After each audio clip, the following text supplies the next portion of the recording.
O pneu de chuva ele foi criado por uma situação extrema de que quando ela acontece não consegue andar mais. Não consegue andar. Então, eu fico olhando lá e falo assim, cara, na minha cabeça, né? Porra, se a chuva extrema, o pneu de chuva.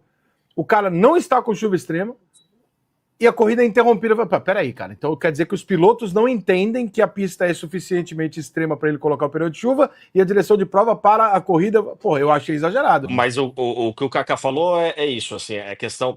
Pneu de chuva para pneu intermediário, a diferença é de aquaplanagem. Ele tem os gomos ali onde a água vai escoar.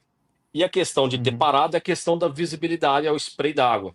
A pista de Silverstone ela tem uma drenagem boa, então a aquaplanagem lá é um pouco mais difícil de acontecer.